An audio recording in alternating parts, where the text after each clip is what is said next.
Right, so just starting work on the Ls2a Crossover, and I've got all my new components, but I couldn't get the right value inductor.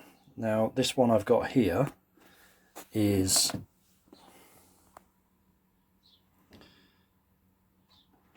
2.17 and 1.4 ohms, and the original is basically 1.5 millihenry and 1 ohm. So I'm going to unwind that until I get to 1.5 millihenry, and we should be at about an ohm then as well. Right, so I'm at 1.6 millihenry at the moment, so I've screwed it down, I'm just unwinding it, keep testing it, and then hopefully we'll get the DC resistance about the same as well. But yeah, I've taken a lot off. It's just a bit annoying because the next size down was quite a bit smaller and the resistance was really high, so sometimes you just have to do this by the higher value and unwind it. Right, so there we go, all done. So I've hot glued the leg I've been unwinding, taped it back up, and now we have 1.49 was what we were after, 1.48 and 1.4 ohms, although that is probably because I haven't cut enough of that back. Yeah, so I think we had 1.2 ohms before. It danced around a bit, but yeah, so I might have to adjust the resistor on the tweeter, but yeah, otherwise we are there.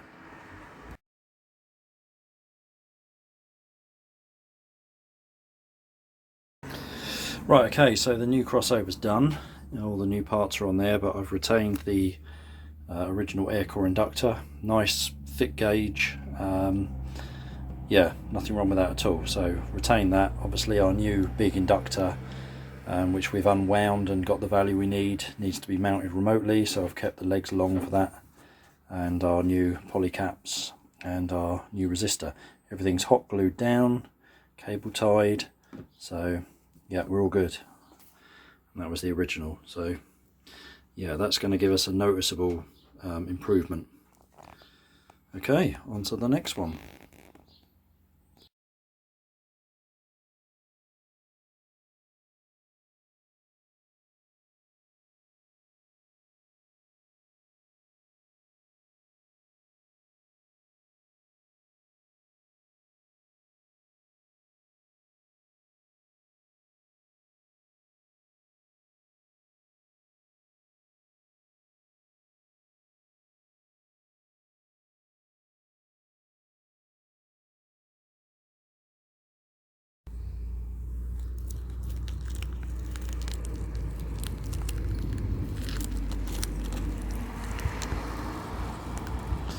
Yeah, you like that, don't you? Eh? You like that?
So when we're finished, we will heat it and shrink it, make it really tight.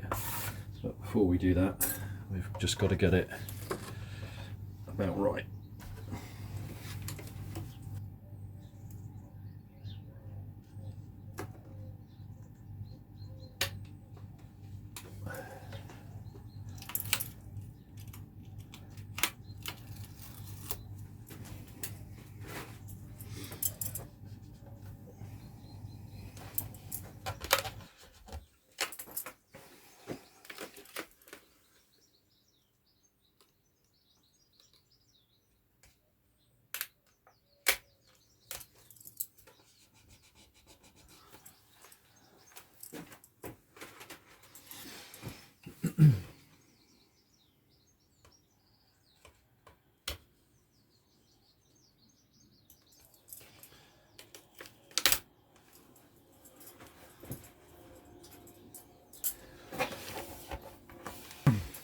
Once we've done the front.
So you normally have to go around at the end and just tidy it up.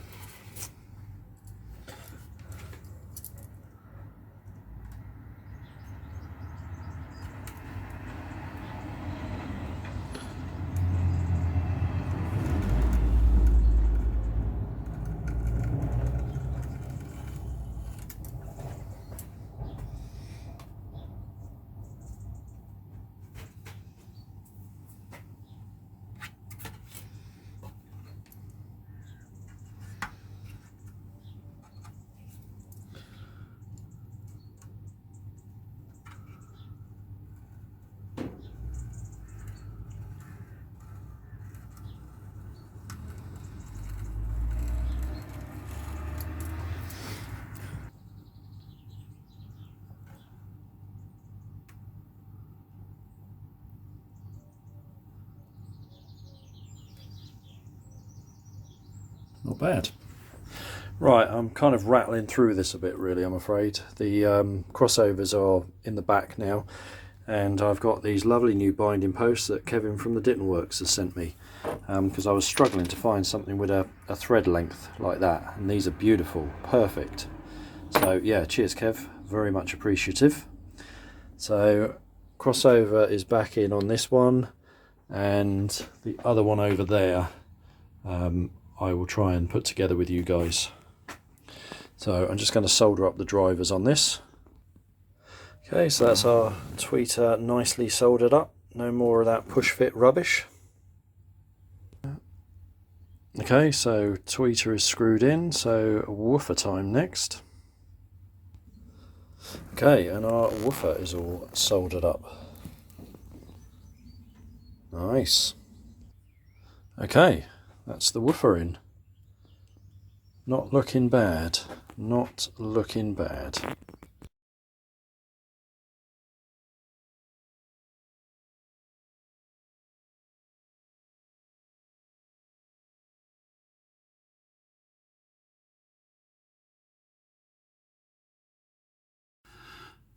Right, I'll put all these measurements up at the end of the video, but these are my new measurements for my updated Ls2as, and look how similar they are. They are virtually, bar half a dB, if that, absolutely identical. So that's one of them, and there's just nothing in it. This was the original measurements, so we are now a little flatter in the mid area, and yeah, there is just nothing there. So if we look at the spectral decay for speaker A, if I quickly switch to speaker B, if you note the little bit of area there, they're identical. And if we look at the original speaker before we did the work to it, you can see how there was a lot of energy stored here and a few bits and pieces here. The tweeter was pretty good anyway. Actually the other speaker was a bit worse than this, but we are so much cleaner now. Wow, fantastic.